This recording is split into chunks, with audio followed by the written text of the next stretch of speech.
Last time we discussed some of the questions that I received on social media, Instagram or Facebook, or some of the questions that my clients ask me regularly. So we are going to take over the second part of it. There were a few left that I couldn't really fit into the first video. So this video is about the next part, which is generally consists of questions from recovery and motivation, or some still from nutrition. So I'll try to cover as many as I can. Stay tuned and let's dive into it.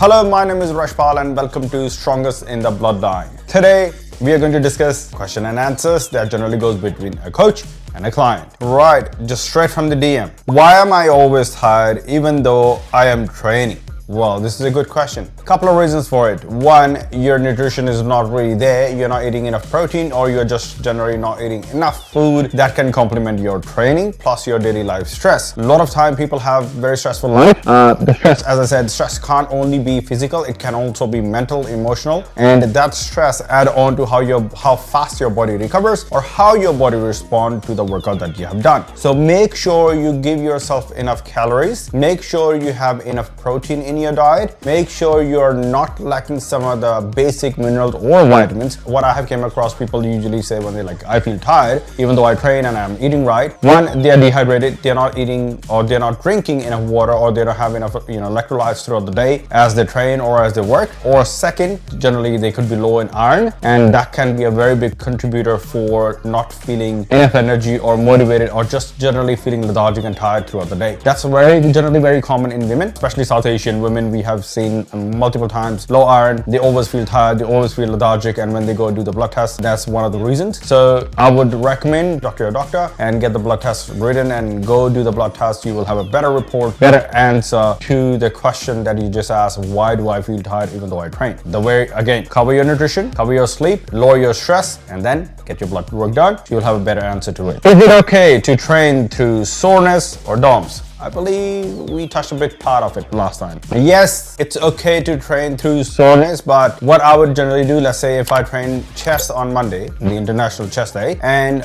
I'm planning to train it again on Thursday, and that's like 2 or 3 days apart, and I still feel a bit of a soreness. What I would do smartly, I will not still train the same movement that I did on Monday. For example, if I did flat barbell bench press, and I did incline dumbbells, and I did certain type of flies, and I did, let's just say, push-ups, I would not do the same thing again. I would rather go a bit lighter, a bit easier on the load and the less sets, and I would choose machines for my second repeat of the muscle during that week, so that even if I'm sore, I'm not overkilling myself, I'm not really pushing myself towards the injury of ligaments or the tendons on that particular muscle group. I would rather come out of it as stronger and better recovered. How much rest do I actually need between sessions? Generally, I would say 1 to 2 days of rest, depending on how good your recovery is. If you're someone in your early age, let's just say you're in like teenagers or like early 20s, mid-20s, generally 1 day of rest is more than enough. You feel fine, you're not sore anymore, or you have recovered, you have good strength, and during that time generally we have less stress in life in general, so we tend to recover faster, and our nutrition and our body is just functioning at the optimal level and everything is fine. As we get older or we cross about 30, the hormones change, stress level increases, life happens, responsibility goes up, so it's not really the same. So recovery can be a bit difficult as we grow older for multiple reasons. So that time, I would say just stick with 3 to 4 sessions throughout the whole week. So you can be the best judge of how your body feels, how your body is. Listen to yourself before you listen to my advice. Listen to your body, what your body is telling you in terms of recovery. If it says it's recovered, go ahead, do your session. If you feel like I'm still tired after 2 or 3 days of rest, listen to it, take rest. Improve your nutrition, improve your sleep, and then go back and have your another session. Does alcohol ruin my progress? Yes, it does. Simple. Yes, it does. No questions asked. How much? Well, there are multiple studies, the long data. I would strongly recommend type the same question in Google and you will get the answer. But yes, alcohol does ruin your progress. It will drop your strength. It will make you feel tired. It will drop your strength by 30%. 2 shots will drop it by 65%.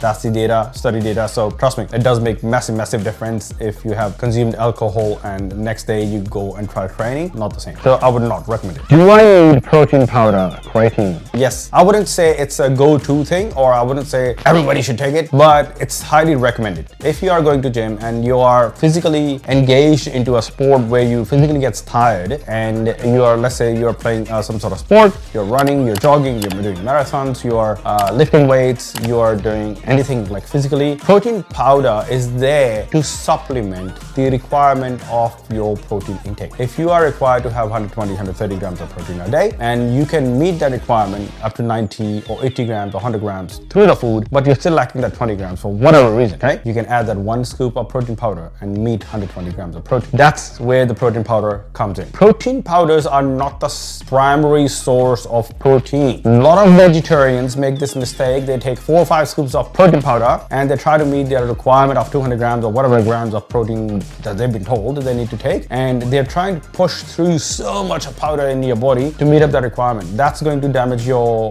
kidneys. Yes, it does. Don't do that. Eat food first, and then whatever is remaining, you add 1 or 2 scoops of protein powder throughout the day. That's how it is supposed to be used. Creatine, yes, anything above 5 grams actually, 5 to 15 grams a day, it does help, makes a massive difference up to like after 3 to 4 weeks of period. If you continually take it, then you start seeing this benefit. So it's 100% add-on, regardless if you're physically engaged into it or not so much. Even if you're an aging person, you should start taking at least 5 grams of creatine every day, and you will see massive difference in your cognitive health, in your general energy, and how your body feels. That's it for today, and that was all the questions that I had that I just answered. If you have more questions, feel free to send through just to answer it for you. And for the next time, peace out.